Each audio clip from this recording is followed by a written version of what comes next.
पिछले कुछ दिनों में आपने जरूर देखा होगा कुछ फेमस लोग जिनका कहीं ना कहीं एक अच्छा सोशल इंपैक्ट रहा, लोग उन्हें जानते थे, फॉलो करते थे, लेकिन न्यूज आई कि उन लोगों ने इस्लाम कबूल कर लिया। जैसे कि ब्रिटेन की अल्फ्रेड विलियम बेस्ट कंपनी के मालिक बिलियनियर अल्फी बेस्ट, ब्राजील के फेमस फाइटर नेसेमेंटो, रशिया के ऑर्थोडॉक्स चर्च के पादरी, अमेरिका के famous rapper डर्क Derek, famous internet celebrity Andrew Tate, Vivian Dsena, हिलेरियन हैगी, इंडियन यूट्यूबर परम सिंह। इतने ज्यादा नाम हैं कि बता पाना मुश्किल है। लेकिन एक सवाल आता है कि इस्लाम में ऐसा क्या है कि लोग इतनी तेजी से मुसलमान हो रहे हैं, दूसरे धर्मों को छोड़कर इस्लाम अपना रहे हैं। जबकि अगर देखा जाए तो एक ऐसा टाइम भी चल रहा है जिसमें इस्लामोफोबिया भी अपने चरम पे है, लेकिन फिर भी लोग, और वो भी इंटेलेक्चुअल पीपल, बाकी धर्म के कंपैरिजन में इस्लाम को ज्यादा इंपॉर्टेंस दे रहे हैं। आज की इस वीडियो में हम जानने की कोशिश करेंगे कि इस्लाम दुनिया का फास्टेस्ट ग्रोइंग रिलीजन क्यों है। इस वक्त पूरी दुनिया की पॉपुलेशन 8 बिलियन मार्क को क्रॉस कर गई, जिसमें Christian 31.11%, Muslim 24.9%, secular, non religious, agnostic, atheist, इन सब की पॉपुलेशन 15.58%, हिंदू 15.16% और बाकी बचे 13.25% में सभी रिलीजन आते हैं। दुनिया में पहली सबसे बड़ी मुस्लिम पॉपुलेशन इंडोनेशिया में रहती है, दूसरी पाकिस्तान में और तीसरी इंडिया में। तो स्टडी के मुताबिक 2050 तक इंडिया दुनिया का सबसे बड़ा मुस्लिम पॉपुलेशन वाला देश होगा। लेकिन अगर आप वर्ल्ड वाइड देखते हैं तो इस्लाम का ग्राफ लगातार तेजी से आगे बढ़ रहा और साल 2060 तक इस्लाम दुनिया का सबसे बड़ा रिलीजन बन जाएगा। Japan, Europe, France, America, India जैसे कई देशों में इस्लाम सबसे तेजी से आगे बढ़ने वाला धर्म बन गया है। तो अब सवाल आता है कि आखिर इस्लाम इतनी तेजी से क्यों आगे बढ़ रहा? तो इसका पहला रीजन जो हमेशा से बताया गया कि मुसलमानों में फर्टिलिटी रेट बहुत ज्यादा है, बाकी रिलीजन के कंपैरिजन में मुसलमान ज्यादा बच्चे पैदा करते हैं। यही वजह है कि मुसलमान तेजी से आगे बढ़ रहे हैं। जबकि सेंट्रल हेल्थ मिनिस्ट्री के सर्वे के मुताबिक मुसलमानों के बीच फर्टिलिटी रेट भी कम हुआ है। दूसरा रीजन, दूसरे धर्म के लोग तेजी से इस्लाम की तरफ अट्रैक्ट हो रहे हैं। पर डे कहीं ना कहीं से न्यूज आती है किसी फेमस इंडिविजुअल ने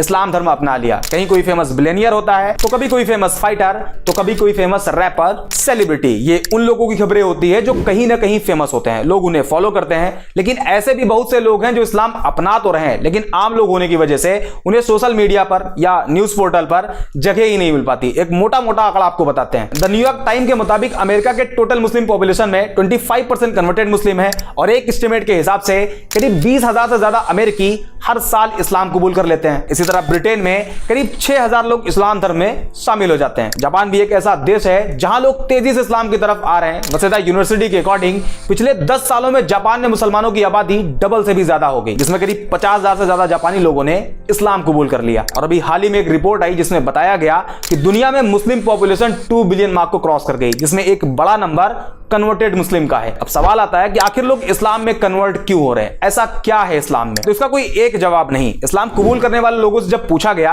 कि आपने इस्लाम क्यों कबूल किया, तो ज्यादातर लोगों ने अलग अलग रीजन बताए। लेकिन एक जो कॉमन रीजन देखा गया वो था कि जब कोई नॉन मुस्लिम किसी ऐसे मुस्लिम के कांटेक्ट में आया जो एक्चुअल मुस्लिम था, इस्लाम के बेसिक्स को फॉलो करता था, तो उसे देख के वो उसकी तरफ अट्रैक्ट होते और इस्लाम के बारे में जानने की कोशिश करते, जिसमें कुछ ऐसी चीजें उन्हें मालूम चलती जो एक नॉन मुस्लिम के लिए बड़ी सरप्राइज होती। For example social equality. बाकी धर्मों में देखा जाता है कि एक इंसान को दूसरे इंसान के आगे काफी नीचा दिखाया गया। जैसे इंडिया में जातियों में बांट दिया गया, उसमें भी कैटेगरी बना देगी और सबसे कमजोर कास्ट कैटेगरी को शूद्र बताया गया। ऊंची कास्ट के लोग उन्हें अछूत मानते, उनके हाथ का पानी तक नहीं पीते। इसी तरह दूसरे धर्मों में काले गोरे इंसान को लेकर डिस्क्रिमिनेट किया गया, काले लोगों को गुलाम बना लिया जाता, उनकी पिटाई भी होती और उनसे जानवरों की तरह काम भी लिया जाता। ऐसे में जब कोई नॉन मुस्लिम जिसे सोशल जस्टिस नहीं दिया गया था, उसने इस्लाम को पढ़ा और पाया कि प्रॉफिट ऑफ इस्लाम ने किसी बिलाल नाम के काले गुलाम को न सिर्फ आजादी दिलाई, बल्कि आजादी के साथ साथ बाकी मुसलमानों के आगे बिलाल को काबे की छत पर अजान कहने के लिए खड़ा कर दिया। इसके अलावा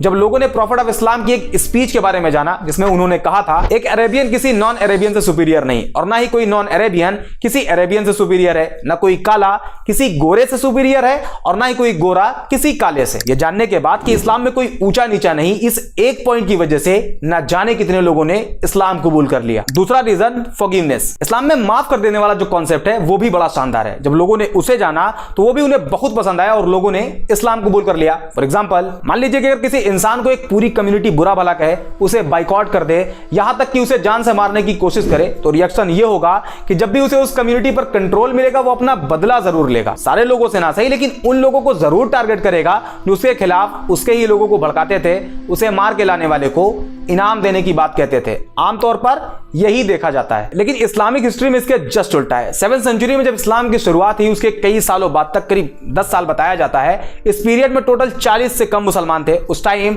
अरब के जो पावरफुल लोग थे वो मुसलमानों को परेशान करते, प्रॉफिट ऑफ इस्लाम को जान से मारने की प्लानिंग करते, उन्हें जान से मार देने वाले को इनाम देने का वादा करते। यहां तक कि उस टाइम जितने मुसलमान थे उन सभी का सोशल बाइकआउट कर दिया गया और 3 साल तक अबी तालिब नाम की एक पहाड़ी पर कैद कर दिया गया। और मक्का के सरदारों ने यह अनाउंस कर दिया कि कोई भी मुसलमानों को कोई सामान न बेचे और अगर कोई ऐसा करता है तो उसे भी नहीं छोड़ा जाएगा। 3 साल बाद बाइकआउट पीरियड खत्म हुआ, लेकिन मक्का के लोग मुसलमानों को अभी भी टारगेट करते। सिचुएशन को देखते हुए 622 ईडी में मुसलमानों को मक्का से मदीना की तरफ जाने के लिए कहा गया, जिसे इस्लामिक हिस्ट्री में हिजरत कहा जाता है। हिजरत मींस माइग्रेशन। मुसलमान मक्का छोड़कर मदीना चले गए। उस टाइम मदीना को यसरब कहा जाता था, लेकिन मक्का के सरदारों का मानना था कि इस्लाम को पूरी तरह से अगर खत्म करना है तो उसके लिए सारे मुसलमानों को कत्ल कर दिया जाए। इसी इंटेंशन के साथ मुसलमान और मक्का के सरदारों की फौज के बीच पहली जंग लड़ी गई, जिसे जंगे बद्र कहा जाता है। इस जंग में मुसलमानों की जीत हुई और इसी हार का बदला लेने के लिए एक बार फिर मक्का के सरदारों की फौज निकली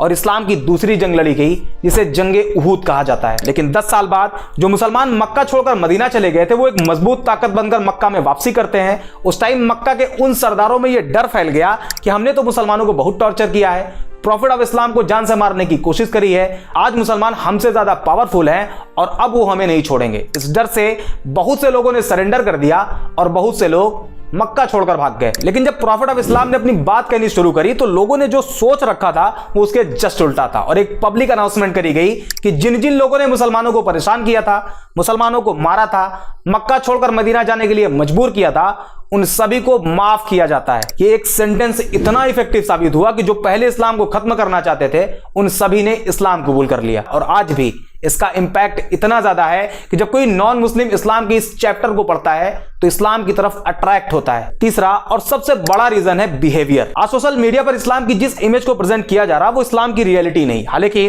मैं ये भी क्लेम नहीं कर रहा कि इस्लामिक बेसिक्स के अकॉर्डिंग सारे मुसलमानों का बिहेव अच्छा है। इस्लाम तो कहता है कि शराब पीना हराम है और शराब सभी बुराइयों की मां है, लेकिन फिर भी आज का मुसलमान शराब के ठेकों की लाइन में आपको लगा हुआ दिखाई देगा। बट अनदर हैंड कुछ मुस्लिम्स ऐसे भी हैं जिनका behave as it is Islamic basics के हिसाब से आज भी है। फॉर एग्जांपल, इस्लाम अपने मानने वालों को कहता है कि अगर तुम्हारे घर में एक रोटी हो और तुम्हारा पड़ोसी भूखा हो तो तुम्हारे लिए जरूरी है कि उसमें से आधी रोटी अपने पड़ोसी को दो।